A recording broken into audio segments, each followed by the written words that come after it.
Tragedies may be one of the most overlooked yet important pieces of storytelling in our world. While the most valued stories have uplifting and hopeful endings, tragedies can remind us of mortality and our hubris, and in so doing give us the gift of humility while teaching us lessons about life. And if there is one thing that Star Wars does very well, it's tell the story of tragic figures. But there was once a man who became so obsessed with tragedy that he would fashion his own. Greetings again, lore junkies, and welcome back to the archives. The Inquisitors in Legends continuity were quite different in many ways to their canon counterparts. For one thing, not all of them were originally Jedi. In fact, one specific Inquisitor came from a no Force-based background at all, but was instead a stage actor of all things. His name was Adalric Cessius Brandl. He had dreams of grandeur, and would ruin his own and the lives of many others in the pursuit of it. But despite his success, he would end up coming to his senses and deserting Emperor Palpatine. In today's video, we are telling the tragic tale of Brandl, the only true Inquisitor to go rogue.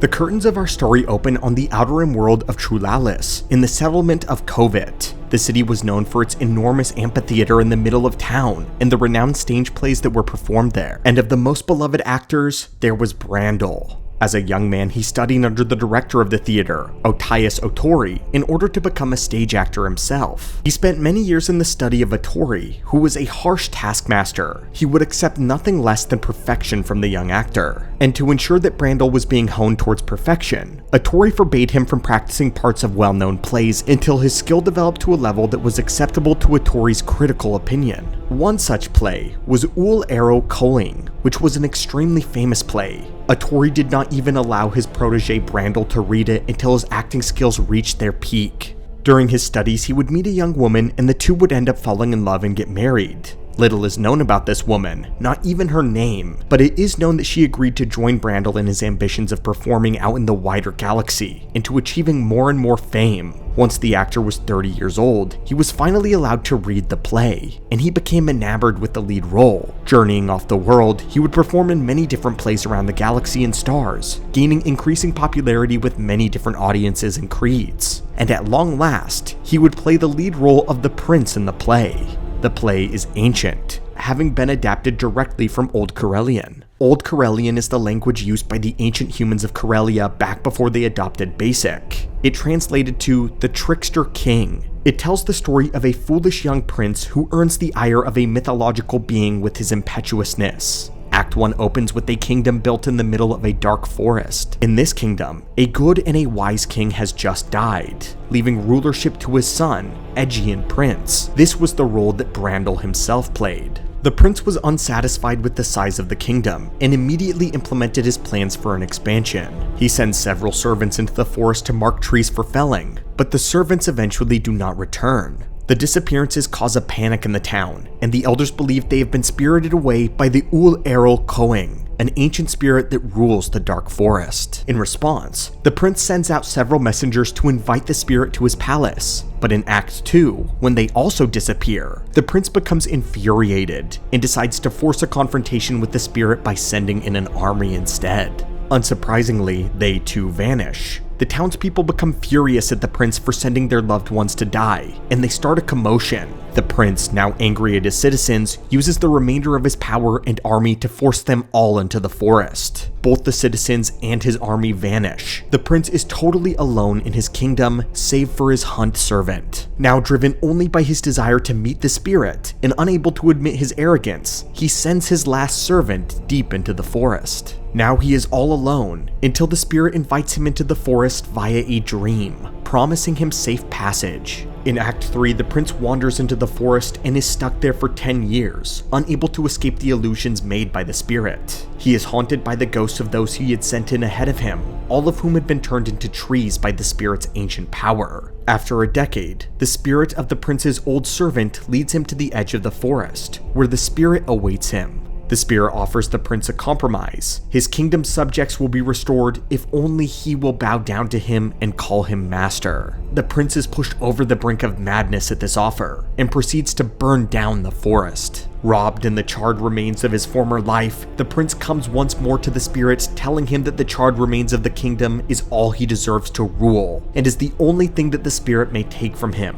The play ends with the prince kneeling down, and his final words to the spirit being, "Long live the king." Little did Brandl know that this play would end up being a prophecy of his own life. His performance reached such perfection that many hollows were made of this play. His popularity grew to such heights that he was eventually called to perform live for Emperor Palpatine himself. Palpatine was a man who enjoyed cultured things like ballets and plays, but his interest in Brandl was for an entirely different reason. During the performance, Palpatine was greatly entertained, but not necessarily by Brandl's acting. He noticed how Brandl had secretly mastered several concepts of the Force. In fact, he was actually using it during his performances to subtly captivate the audience's emotions as he wove his story. The Emperor, however, decided to turn Brandl's manipulations back onto him and look inside of his mind to peer into his deepest, darkest desires. It turns out, after years of portraying tragic heroes, Brandl had become obsessed with the idea of becoming one himself. After his performance, the Emperor approached the actor with the proposition to make his fantasy a reality, join the Inquisitorius, and serve the great and noble purpose, using powers beyond his wildest imagination. Instead of manipulating audiences, he could manipulate entire worlds. Instead of telling the story or fable of imagination, he would tell the story of the Emperor's new order. Enchanted by Palpatine's offer, Brandl accepted. Training him was easy. He already had a certain mastery of the Force and knew his way around a sword.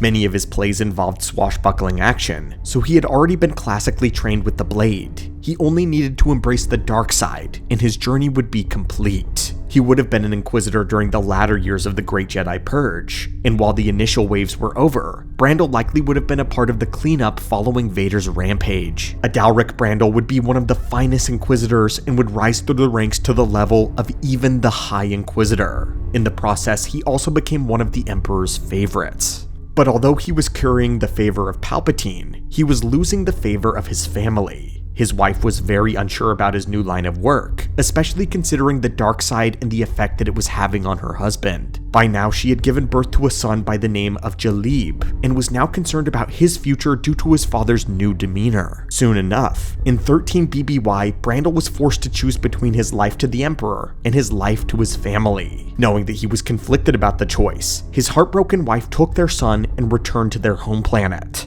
So devastated by her departure and her husband's betrayal, Jalib would grow up noting that she could not even look at recordings of his plays without breaking into tears. But in the Empire, Brandl's power and prestige continued to grow with every dark deed that he committed. Soon enough, he became infamous among the stars. No longer was he known for captivating performances, but for his egregious crimes against sentient beings. Killing had become so second nature to him that it became unknown how many lives he had taken. Just like the prince wandering through the forest of illusions, Brandl would serve his delusions of nobility for nearly a decade. But everything would change on his mission to Genera 3. There had been reports of rebel activity on this world, and Brandl arrived with an armada to wipe out the entire village. However, what most of his Imperial company did not know was that the true purpose of the mission was to hunt down and kill a Jedi who was alleged to be training younglings. In the aftermath of the carnage, all was destroyed. But from the rubble, one of the senior lieutenants discovered a 6-year-old Force-sensitive girl. Ignorant of Brandl's orders, the senior lieutenant took the girl to be adopted by an Imperial governor. This girl would grow up to be Alex Winger, a pivotal hero of the rebellion and a close friend of Luke Skywalker. But the slaughter of Genera 3 weighed heavily on the conscience of Brandl. After realizing that he had executed an entire village of unarmed innocents, it became apparent to him that he was not the tragic hero that he wanted to be. He doubted his service to the Emperor and the message they were sending. It was all tragedy and no heroics. He was also reminded of his wife and young son. Fearing that they had also befallen a terrible fate, Brandl resolved to find them yet again. Without any sort of warning, Brandl left the service of the Empire and became a deserter. The other Inquisitors would hunt him relentlessly, and Brandl would evade. Anytime they caught up, he fought them off and hitched rides from one planet to the next, heading back to his homeworld of Trulalis. He eventually even enlisted the help of a smuggler by the name of Thaddeus in order to accompany him on his journey. Thaddeus was dubious about Brandl's service to the Empire and berated him about it constantly. At one point, he even tested the former Inquisitor by firing on him with a blaster. Brandl weathered all of the insults and merely deflected the blaster bolt away into the ground with his lightsaber. He had little to no interest in senseless killing, but he was willing to do what was necessary in order to reach his family. Soon enough, the two landed back in Brandl's hometown of Covent, and as Brandl entered, the people that used to cheer for him and run to him for autographs were fearfully retreating into their homes, terrified at even the sight of him. As Brandl made his way to the amphitheater in the center of the town, he was once again able to lay eyes on his beloved wife and child. However, his wife shielded her 12-year-old son's eyes and fled from the street. He was happy knowing that they were safe, but he was incredibly frustrated at himself. With nowhere else to go, Brandl entered the theater and sought out his former task director, Atori. Atori had become an old man, but still remembered his greatest student. Upon seeing his teacher, Brandl was at a loss for words, except for this: "What happened to me?" After a long conversation, Atori was able to show Brandl how he had fallen, but he was unable to show him the way back. Now completely out of options, Brandl left the encounter and simply decided to return to his emperor. He activated a transponder within his cloak and waited by his ship for a pickup. However, to his surprise, his young son was waiting for him. Jalib had discerned that the man was his father based on his mother's reaction and the instinctive truth that he felt through the Force. Finally getting to meet his son, Brandl spoke lovingly to him and ended up learning that Jalib's mother had spared him from knowing all of Brandl's terrible deeds. Jalib was able to warn his father that a local was planning to kill him for revenge. Seeing that there may still be a chance to have a life with his family, Brandl changed his mind. But right then, an Imperial Star Destroyer arrived from orbit and collected both him and the smuggler Thaddeus. Aboard the Star Destroyer, the captain informed him that Inquisitor Antinnis Tremayne would be arriving directly to interview him personally to learn why the Inquisitor had deserted. Brandl knew that Tremayne was one of the most ruthless torturers in all of the Inquisitorius, and so with the clever use of a Jedi mind trick, he freed himself from imprisonment, stole a thermal detonator, and freed Thaddeus. He put the smuggler back on his ship, allowing him to escape. Meanwhile, he went to the docking bay of the Star Destroyer and activated the detonator, thereby faking his death and making it appear as though he had sacrificed himself for his family. In the explosion, the right side of his face was terribly scarred, but because of his abilities in the Force, he survived. Brandl returned to the world, but was devastated to find that Covent and its settlement was razed by an Imperial attack. Every single person in the town had been killed, including his wife who had died protecting her son from the stormtroopers. Bellying his grief, he raised his son as an actor in an effort to lead him away from the terrible path that he himself had taken. Unfortunately, Brandl himself had not returned to the light. The dark side still very much dominated his destiny. 5 years would pass, and Jalib had grown into a successful stage actor just as his father had been. But in one of his performances, he played the lead role in For the Want of the Empire, which told the story of a young man who dueled a close friend to the death in service of a new establishment. But he ended up finding out that the government was corrupt, and so spent the rest of his life taking it apart until it ultimately killed him. The play moved a young rebel and an upstart Jedi by the name of Fable Aston so much that they began to delve deep into Jalib's background and eventually found out about his true parentage. Fable was also haunted by the dreams of Vialco, another Inquisitor who she had had a brief but a terrifying encounter with. Eventually, the Jedi would decide to trace Brandl and Jalib back to their home. Spying on them practicing for a future play, she made herself known and asked to be trained by the former Inquisitor. Secretly over time, Brandl had begun to long for the higher purpose that serving the Emperor had brought him, and although the life had brought him sorrows, it fulfilled his dream of being a part of something larger than himself. But he knew he could never return to Palpatine and keep his life without offering some sort of prize. Brandl was unable to bring himself to use his son for this endeavor, but the Jedi Fable would prove to be the perfect tool, and so Brandl deceitfully agreed to train the Jedi for the purpose of offering her to Palpatine. Brandl began to train Fable in the art of the lightsaber.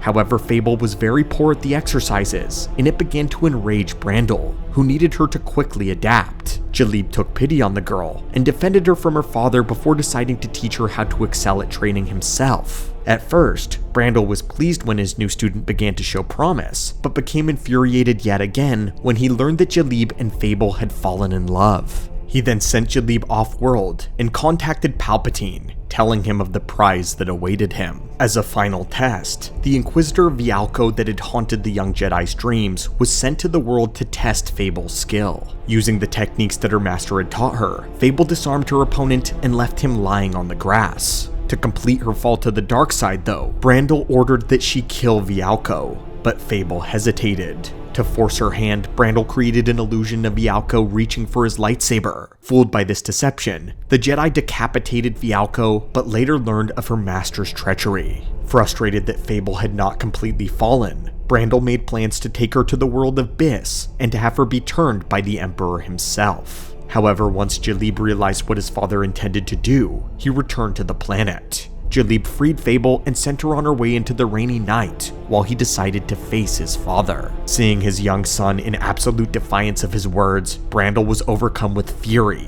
and began to force choke the young man. But ultimately, despite his darkness and all of the evil deeds that he had done, his son was always his one weakness. He could not bring himself to kill his only child and release the boy.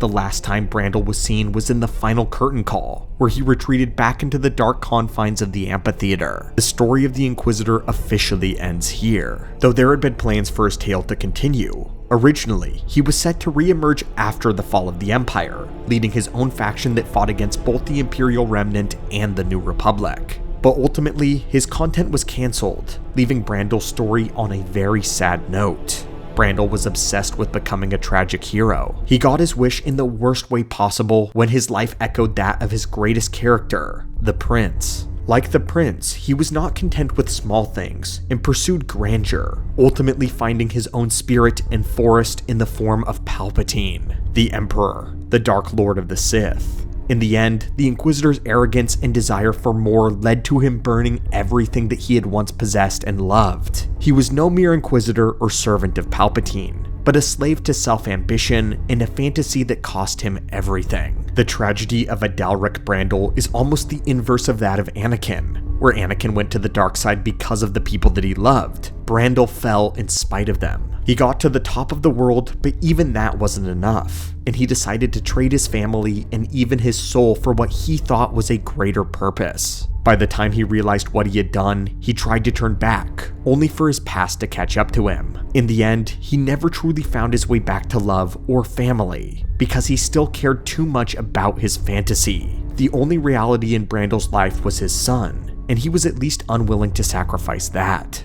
But anyway, my friends, what did you think of the story of the Inquisitor Adalric Brandl? If you want to check it out for yourself, the history is told in Star Wars Adventure Journals 4, 8, and 12. If you're interested in learning more about characters from the back corners of the lore, then be sure to let us know in the comments down below. But until next time, thank you so much for joining me in the archives today, and may the Force be with you.